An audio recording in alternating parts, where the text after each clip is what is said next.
Hi, my name is Angelo. I'm a programmer at Shine Creative and I will talk to you about some of the important parts we implemented in our RTS, Pike and Wall, our different units, their controls, combat, and our balancing. First, we will take a look at our units and balancing approach. We have three base troops in our game: archers, pikemen, and cavalry.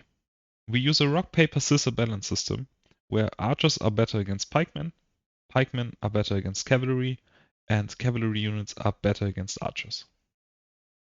This balancing system was implemented with variable damage values for all units. This, for example, means that an archer with the base damage of 1 would deal +1 damage against a pikeman, so a total of 2 damage per hit.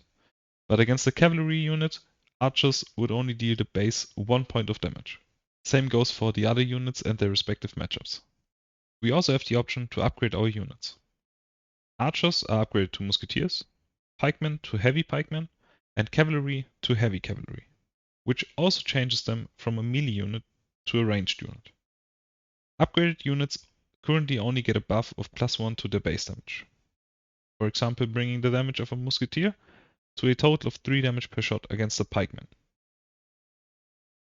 Our rock, paper, scissors balance system still applies even after the upgrades.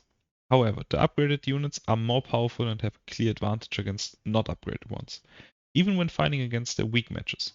Due to time constraints, we unfortunately couldn't go deeper into balancing our troops, but for now, the currently deployed balance proves to be just right. It gives players a good challenge while still being manageable.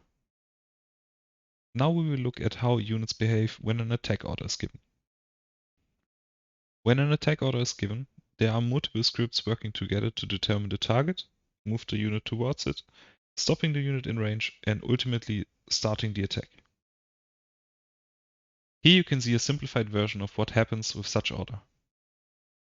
First, the target that was clicked on is identified.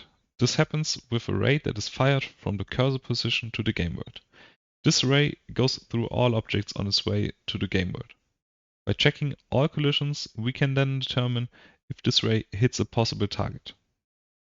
Our scripts then register that enemy, set it as a target, apply the correct stats, and check if it is within the attack range of the unit. If it is not, the unit moves towards the target. As soon as the unit is in range of the target, it will start to attack. Our scripts check every time a unit attacks if the target is still alive, and if it is, it also checks if it is still in range. It then triggers another attack and the check starts again. If the target is destroyed, we automatically search for a new target.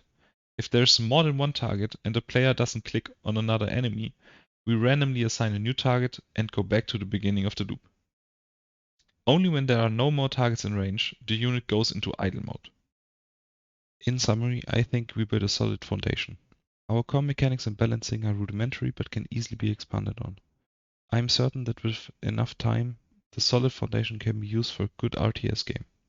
With that being said, thank you for your attention and I hope you enjoyed this video.